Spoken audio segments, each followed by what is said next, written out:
We start today with a major economic forecast from global asset manager Franklin Templeton, which projects a staggering milestone for the Indian economy.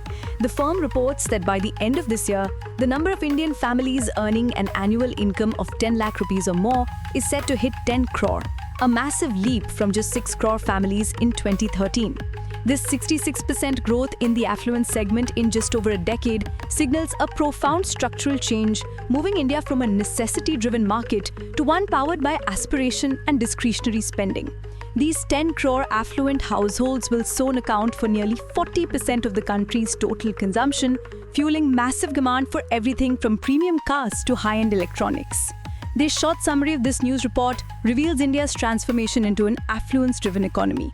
For a detailed report on the factors driving this growth, the sectors poised for maximum benefit, and the deeper implications for India's place on the global economic stage, keep watching this report further. This structural transformation, detailed in Franklin Templeton's report, finds its roots in sustained high GDP growth, favorable demographics, and key policy impacts over the last decade. The timeline of the surge begins in the early 2010s, but has accelerated sharply in the last few years. The shift is directly linked to the doubling of India's per capita income and the unprecedented rise in discretionary spending. The growth rate of premium products in the FMCG sector, for instance, is now 3 times faster than the mass market products. This trend, known as premiumization, affects nearly every sector. In the housing sector, homes priced above rupees 1 crore now make up nearly half of all residential sales in the first half of 2025, compared to just 15% in 2018. Crucially, the growth is not just limited to metro cities like Mumbai, Delhi, or Bangalore. It is spreading rapidly to Tier 2 and rural areas.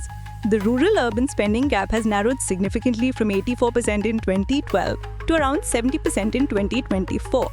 This wider geographical reach is supported by increasing digital penetration and easy access to credit, including equated monthly installments or EMIs. The primary impact is on the country's nominal GDP, which is projected to grow annually at 11% to reach $7.3 trillion by 2030. This makes India's consumption story the central pillar of its economic narrative, expected to be one of the top 3 consumer markets globally by the fiscal year 2026. The key individuals involved are the country's 10 crore aspirant families, whose collective purchasing power is redefining market strategies for all major companies.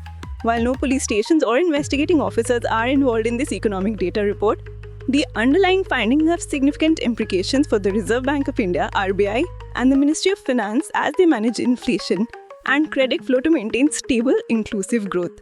The only risk identified by the firm is maintaining employment quality and the reliance on the wealth effect. A sharp correction in asset markets like equities or gold could potentially slow down discretionary spending among these newly affluent households.